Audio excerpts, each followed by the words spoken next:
Hello and welcome to day 3 of the 369 Detox. My name is Dina Woodhams or Andrina Woodhams, and I'm the person, of course, that's taking you through it. I'm doing this together with you, so anything that you're feeling, I can tell you, I'm also feeling as well. And by the time you get to day 3, it's the last, remember, this is a detox which is in 3 different cycles. So by the time you're getting to day 3, know that you're at the end of the first cycle. And it's going to be getting a little bit more intense from here on out, but this has been the gentle introduction. Your body now understands that it is going through a detox. The miracle of the body is it's a biological marvel, and it seamlessly orchestrates multiple rhythmic cycles at the same time, as it's like an interconnected timepiece. And we know the circadian rhythm, or most people do by now, and that regulates our sleep-wake patterns over a 24-hour period. But the body also uses something called an ultradian rhythm, which are like shorter cycles that occur multiple times a day, and they govern how much energy we have during the day. Also, they release hormones and also our cognitive performance. And then there's the infradian rhythm, which encompasses sort of the longer cycles, like, for example, the menstrual cycles of women. And if you think that, and also our metabolism and our immune function. So if you think that this body of ours is automatically doing all of these in harmony at the same time, how can you not admire it? So if your body is doing some rather unusual things, and you might have a very strong headache if you have been able to stop coffee and tea and hot chocolate and anything that has caffeine or tein, that also means black tea. Black tea and green tea also have tein, which is just as strong as caffeine, I'm afraid to say. And they are drugs that help get you into your mind and give you energy. And getting off of them is very, very difficult. The reason that I've stopped drinking coffee and tea, except for the occasional special treat, because I love coffee, I love tea. I was brought up in Brazil. How can you not love coffee? Is because I noticed that if I am drinking coffee, after a couple of days, it loses the impact on me, and the body adjusts to it. So you need it. You become dependent upon it to feel awake, and that is just not healthy for the body. Also, it ends up dehydrating the body. So drinking anything, I can tell with like Coke or Coke Zero or any of those soft drinks, they all have caffeine in them. And lots and lots of sugar. So if you've stopped all of that, then I'm sure you're having a bit of a hard time right now. It's not easy. It really isn't easy. But the interesting thing that happens is that, have patience. Make sure that if you that you write everything down on that accountability list on your that you hopefully is stuck on your refrigerator, and you will find that the desire for these sugary cravings and coffee will disappear. Now, even if you can't stop drinking coffee, switch to decaf. Do something that will bring you along that line. Just don't say, no, I have to do that. I have to have my coffee every morning. Do something. Reduce the amount of coffee that you have. Something that gives you a feedback that what you're doing during these 9 days is going to set you up for different habits the rest of the time. Now, because it's the last day of this 369 cycle, I also decided to give you today something that I wanted to share with you, something that I have learned from a Thai yoga masseuse. Now, if you can see this, I'll bring this closer so you can see it. What this is made out of wood. You can buy them anywhere. You don't even need it. You can have anything else. But what she does is, this just makes it very comfortable. You can hold it, you hold it in your hand like this, is that she uses it to scrape inside here. You see? You're scraping along the bone here, just there. and there. And what happens is that you start building up like calcium deposits in your fingers, and this is what causes, a lot of times if you're having these swelling joints, also you'll find that the swelling joints will go away when you or stop eating gluten. If I have something, because I love food, I love all types of food, I eat it all, I love it. But what I've done is sometimes I have to say, I eat the wrong food and I just, whatever. But I sometimes have to do that to remember why I eat the right food. Okay, so don't think that I'm always doing this 100% of the time. I'd say I do this probably 90 or 95% of the time, that I eat clean. But sometimes I just have to have a little reminder why I don't.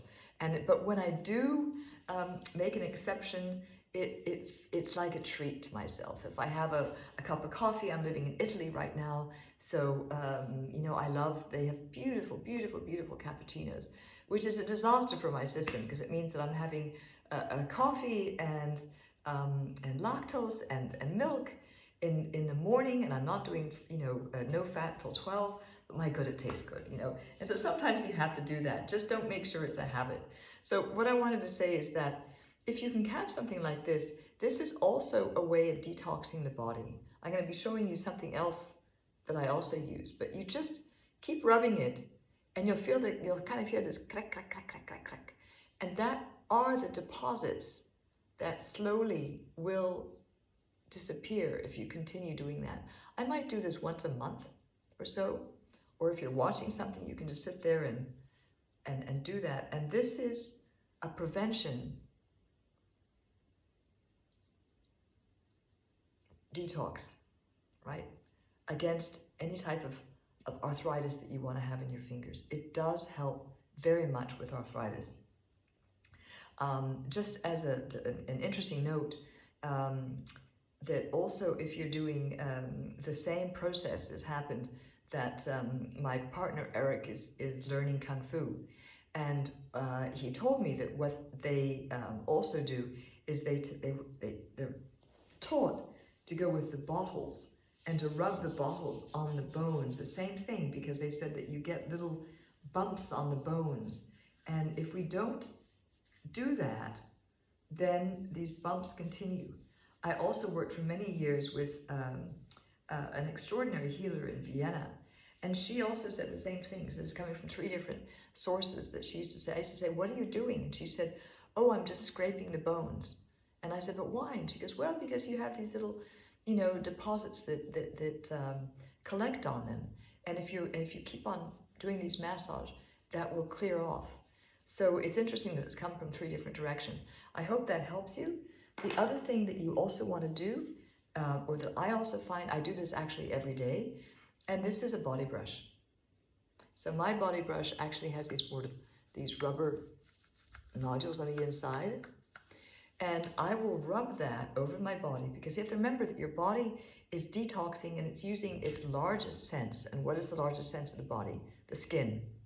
So the toxins are going to be coming out of various different parts of you. And one of them is to help it, to really, really help it. Make sure that you use a body brush and scrape it.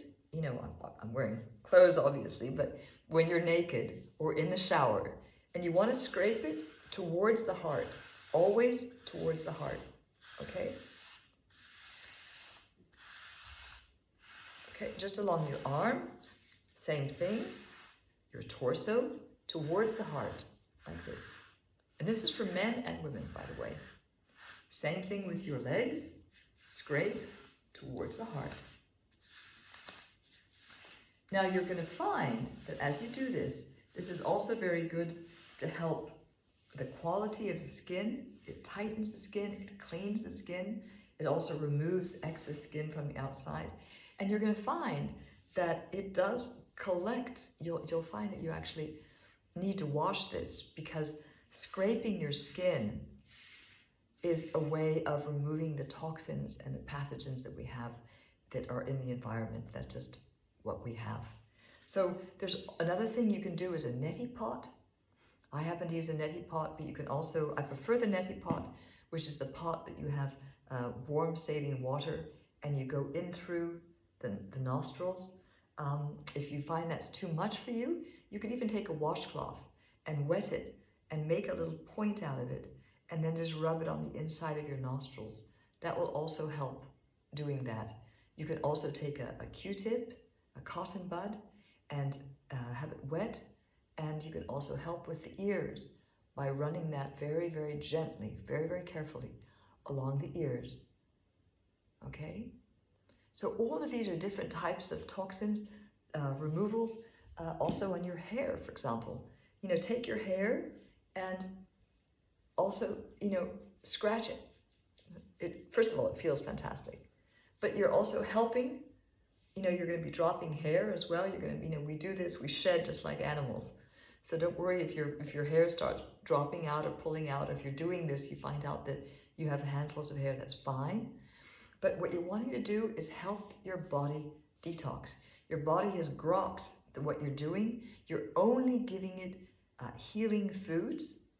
And so it can actually, your liver is able to start digging in deeper within itself, because what happens is if it gets overloaded and it takes anything which is very dangerous and it brings it inside of itself. So the liver is starting to be able to relax and realize that it's not overloaded with all of the toxins and pathogens.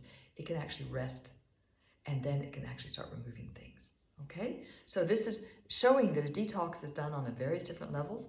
Now let's do it very quietly. Sit very quietly, like we know how to do. Close your eyes. Take a deep breath in. And this time just release the air like a sigh and breathe normally.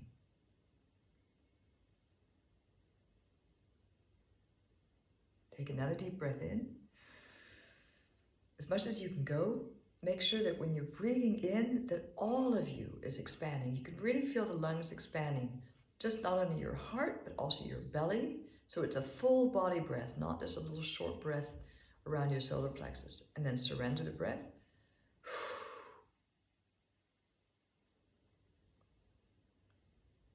And with each surrender, you're going to find that you're going to be resting a little bit deeper in yourself. Good. Breathe normally. And then breathe in. And surrender the breath. And follow the breath down. Into your torso. Into your legs. Relax. And just let gravity do its work. Feel the floor or the surface underneath you. And feel how it's holding you, that you're being supported. There's nothing you have to do. And you know, we're not floating in the air, are we? We're actually resting in our bodies, and our bodies are resting on the earth. Good. I almost prefer to call meditation sitting in stillness, because there's so much baggage around the word meditation. You feel like you have to put your body in a position way, or that you have to, that it's all about doing certain things to get out of the mind. All you really do is just let gravity do it. Everything is far easier than we think it is. The mind is what makes things complicated. And when you're ready, open your eyes again.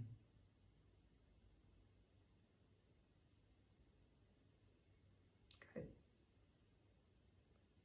I hope you enjoyed that. And best of luck during the day. And I'll see you tomorrow.